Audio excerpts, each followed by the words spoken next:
When you have built a mountain of peace inside yourself, there is one last storm that will come to test its foundations. They will try to make the world see you as the monster they are. Do not give in. The way you finally become free is in the final part of this message. It will change everything for you. Inner fortress. We spend so much time, so much energy building. We lay one stone at a time. The first stone is awareness, realizing that the world outside is creating chaos in our world inside. We see that our peace is disturbed not by events, but by our reaction to them. This is a profound discovery. The second stone is discipline. We begin to train the mind. We sit with our discomfort. We learn to watch the thoughts, the emotions, as if they were clouds passing in the sky. We are the sky, not the clouds. This training is difficult. It requires consistency. It requires us to show up for ourselves, especially on the days we do not feel like it. It is a quiet internal practice. No one sees it, but it is the most important work we will ever do. Over time, these stones form a wall, a foundation. We start to feel a sense of stability that wasn't there before. The words of others, the small daily agitations, they still arrive, but they no longer breach the gates. They are like waves that crash against a strong cliff. The water splashes, but the cliff remains. This is the inner fortress. It is a sanctuary of clarity we have built for ourselves within ourselves. It is not made of anger or resentment. It is not a fortress built to keep the world out in a hateful way. Instead, it is a temple of tranquility built from understanding, patience, and self-compassion. You start to feel solid. You start to feel rooted, like an old tree. The winds can blow, but they cannot uproot you. This is the state that we can call unstoppable, but it is a gentle unstoppability. It is not the force of a battering ram, but the persistence of a river. The river does not fight the mountain. It simply flows around it. It finds its path. To be unstoppable means your inner state is no longer dependent on the outer world.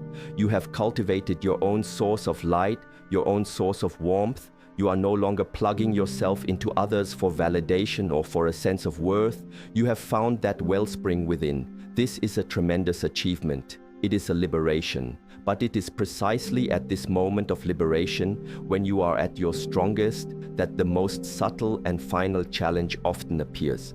It is a test not of your walls, but of the very air inside your fortress. The disturbance comes because your peace is a mirror. To a mind lost in chaos, a mind that thrives on reaction and drama, your tranquility is a painful reflection of everything they lack. They cannot understand it, and so their chaotic energy makes one final, desperate attempt to make you like them, to pull you from your center, to prove that your peace was never real to begin with. They need to believe that everyone is as troubled as they are, that no one can truly be free. Your freedom negates their entire way of being. And so, the final game is not a direct assault, but a subtle poison designed to make you tear down your own fortress from the inside. This is what we must understand with clarity and with great care, so we do not fall into the trap. Final disturbance. When all other methods have failed, when the shouting and the manipulation and the direct attacks no longer work because you have ceased to react, the final disturbance takes a new form. It is no longer aimed directly at you because they have learned that your gates are closed. They cannot reach you anymore. So they change their strategy. Instead of attacking you, they begin to attack the world's perception of you. This is the most insidious of all maneuvers. It is the act of painting a portrait of you for others, but using their own colors, their own darkness. They project everything they are onto you. They will tell people that you are the manipulative one. They will say that you are the one who is unstable, who is causing the drama. They create a narrative, a story where they are the victim and you are the perpetrator. They will use the very peace you have cultivated as evidence against you. Your silence will be framed as coldness. Your boundaries will be described as punishment. Your detachment will be called cruelty. They are taking your strength and attempting to redefine it as a weakness, as a flaw. They are whispering poison into the ears of anyone who will listen, creating an illusion, a fog of misinformation that surrounds you. This is deeply painful because it attacks our fundamental human need for connection, for community, for our reputation. It is a game played in the shadows, a war of perception. And why is this so effective? Because it is designed to bypass your fortress walls and attack you indirectly. It forces a choice upon you. You can remain in your peaceful center in your fortress while this storm of lies rages outside. Or you can rush out of your gates and try to fight the storm. You can try to correct every lie, to explain yourself to every person, to control the narrative. This is the trap. The moment you run outside to defend your reputation, you have re-engaged. You have left your place of power. You have returned to their battlefield on their terms. You are once again giving them your energy, your focus, your precious peace. You have become disturbed.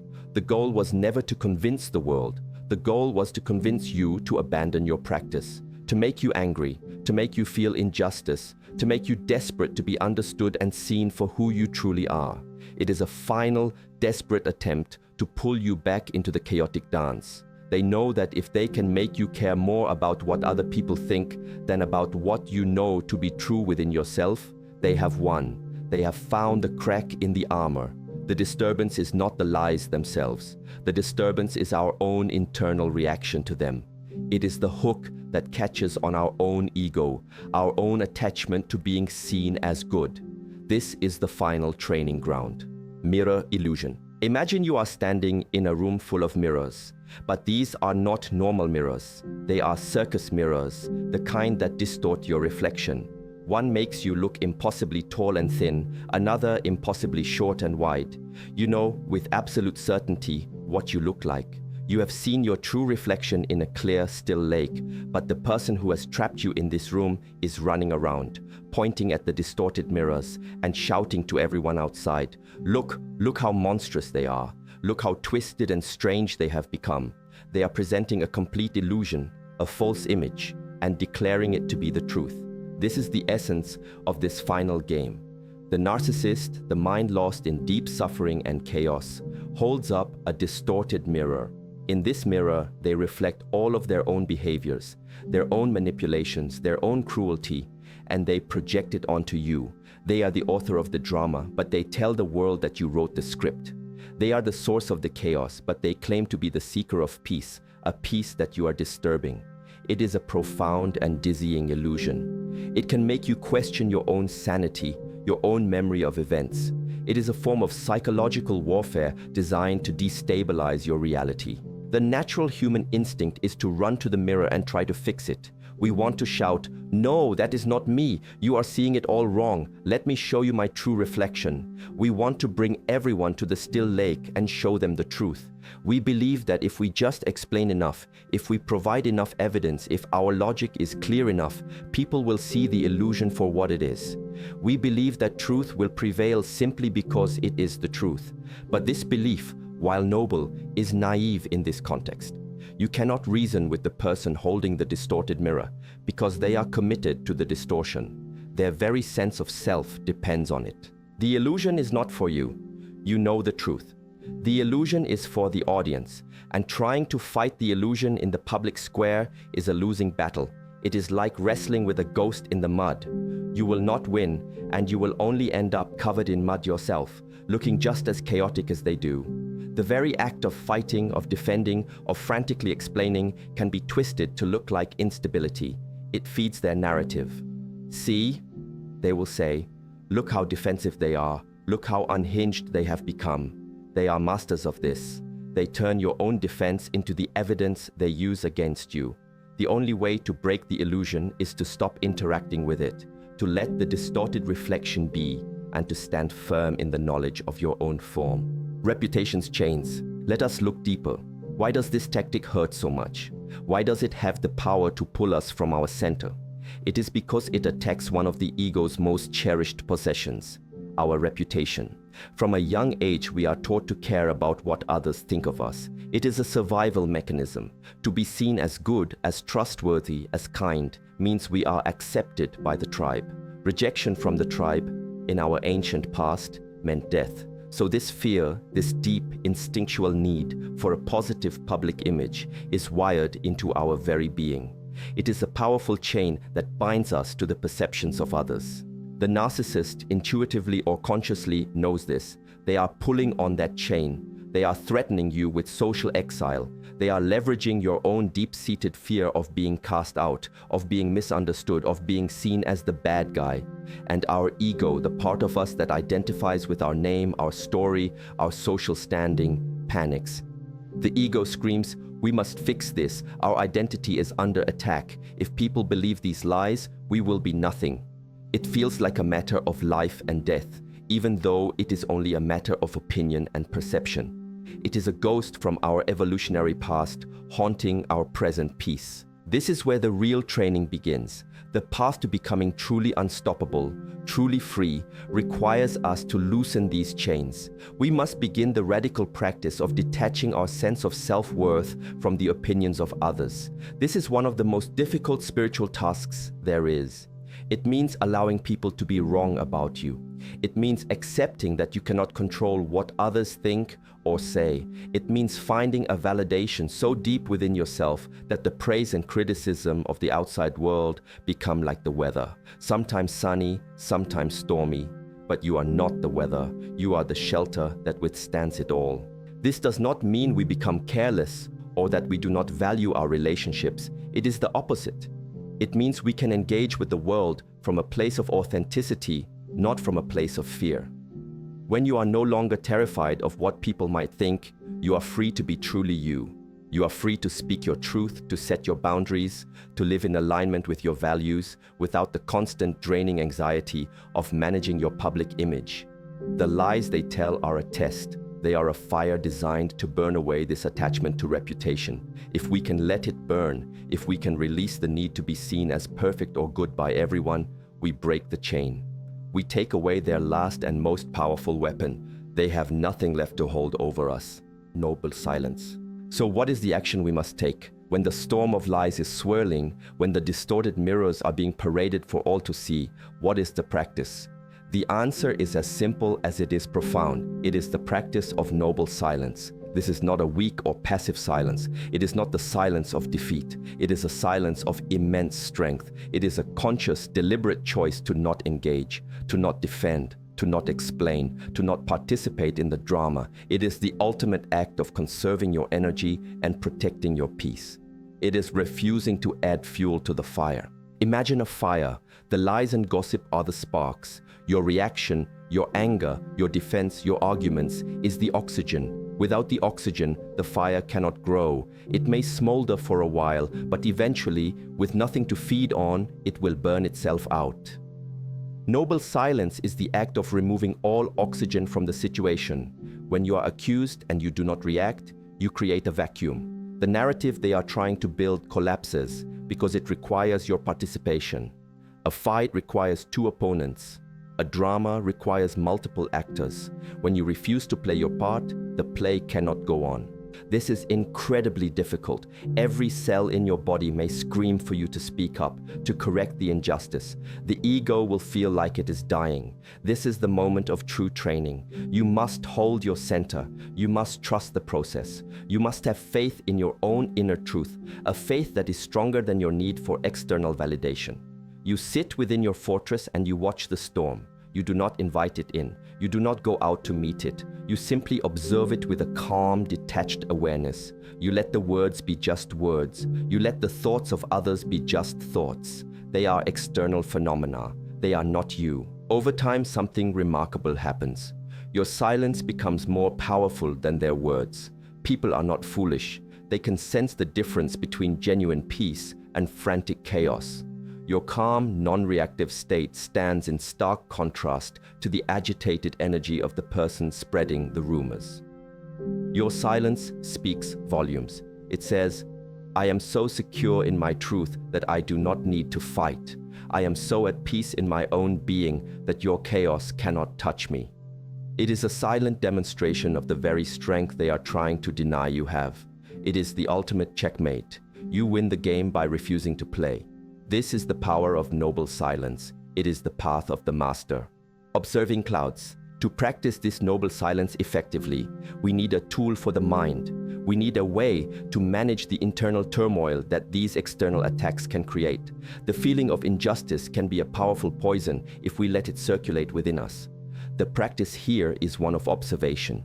It is the practice of seeing these things, the lies, the gossip, the unfair judgments, as if they were clouds passing in the sky of your mind.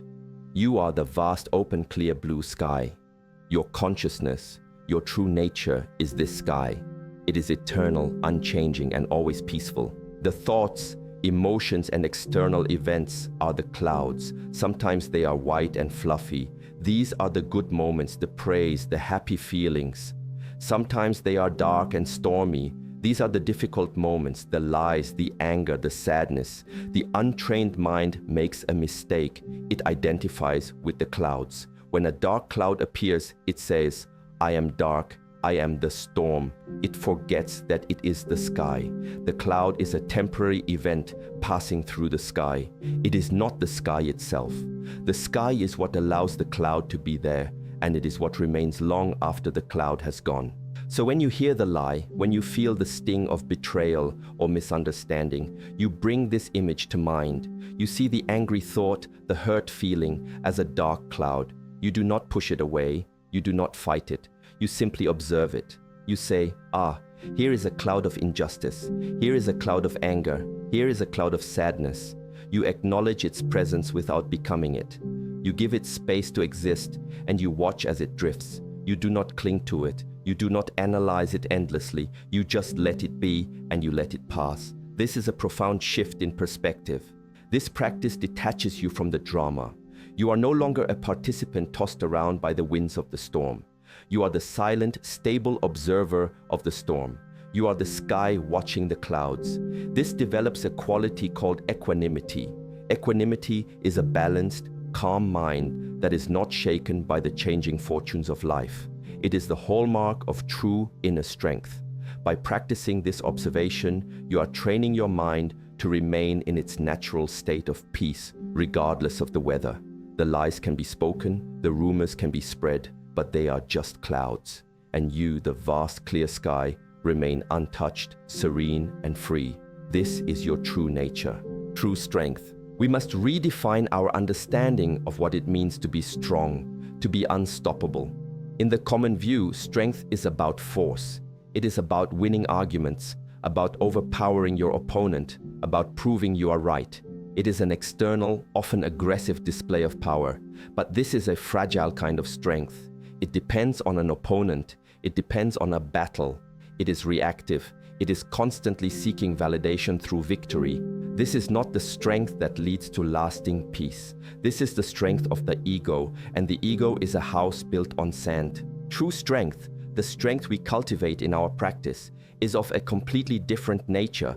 It is the strength of a mountain. The mountain does not fight the wind. It simply is. It is the strength of the deep ocean. The surface may be turbulent with waves, but the depths remain still and silent. True strength is internal. It is the ability to maintain your inner equilibrium regardless of the external chaos. It is the courage to choose peace over being right. It is the wisdom to walk away from a fight you know you cannot win in a way that matters. It is the discipline to remain silent when every fiber of your being wants to scream. Being unstoppable does not mean that no one will ever try to stop you.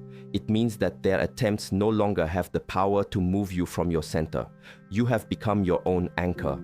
You are no longer a ship tossed on the waves of other people's emotions and opinions. You are the harbor, a safe haven of calm. This strength is quiet. It is invisible to most. It does not seek applause. It has no need to prove itself. Its existence is its own proof. It is a strength born not from fighting the world, but from mastering oneself. When you are faced with this final dirty game, the smear campaign, the projection, the attack on your reputation, you have a choice. You can revert to the old definition of strength and charge into battle, trying to control the uncontrollable, wasting your precious life force on a meaningless conflict. Or you can embrace true strength. The strength to stand still, the strength to observe, the strength to remain in your peaceful center, knowing that your inner state is the only thing you can truly control, and it is the only thing that truly matters. This is not weakness. This is the highest form of power. It is the power that brings liberation, compassionate detachment. And now we arrive at the final insight, the one that completes the journey and solidifies your freedom. After you have practiced noble silence, after you have learned to observe the clouds, after you have cultivated true strength, there is one last step. It is the step of compassionate detachment. This is not the same as pity, and it is not an excuse for their behavior. It is a profound shift in understanding that releases you from the final vestiges of resentment and bitterness, which are poisons that harm only the person who holds them. You begin to see the person causing the disturbance not as a monster, but as a being trapped in profound suffering. A mind that needs to create such chaos, a mind that needs to project its own darkness onto others, is a mind in agony. It is a mind lost in a prison of its own making. It is driven by fear, by insecurity, by a desperate, unmet need for control and validation. They do what they do not because they are evil in some mythic sense, but because they are deeply, deeply unwell. Their actions are the symptoms of a spiritual sickness. When you can see this, not just intellectually, but with a felt sense in your heart, something inside you shifts. The anger dissolves. The feeling of personal injury fades. You are no longer a victim of their attack. You are an observer of their suffering. You can look upon them with a kind of sad, detached compassion. It is the same compassion you might feel for a wild animal that is lashing out because it is caught in a trap. You do not hate the animal. You understand that its aggression comes from its pain. You wisely keep your distance to protect yourself, but you do not hold malice in your heart. This is the ultimate freedom. When you can detach with compassion, you have truly taken your power back. Their actions are no longer about you at all. They are simply a reflection of their own inner turmoil. You are completely unhooked. There is no anger to disturb your peace, no injustice to fuel your ego, no bitterness to poison your wellspring. You have not only protected your fortress, you have purified the very air within it. You are free, not because they have stopped, but because you have transcended the game entirely. You see it for what it is, a sad display of a soul in pain, and you can finally truly walk away in peace, unburdened and whole. This is the final destination, not a place of hatred or even indifference, but a quiet, stable and compassionate understanding that liberates you from the conflict forever. Your energy is your own again, to be used not for fighting battles, but for cultivating your own inner garden, for shining your own light. You have not only become unstoppable, you have become a source of profound peace, unshaken by the storms of a troubled world. I had to pause the video multiple times just to breathe and let this sink in. The part about noble silence and realizing that my reaction is the oxygen for their fire. That just hit me like a ton of bricks. For years I've been fighting, explaining, defending myself, and all I've been doing is feeding the very chaos I was trying to escape. I feel like I was just handed a key to a prison I didn't even realize I was in. Thank you for this clarity. Truly, thank you.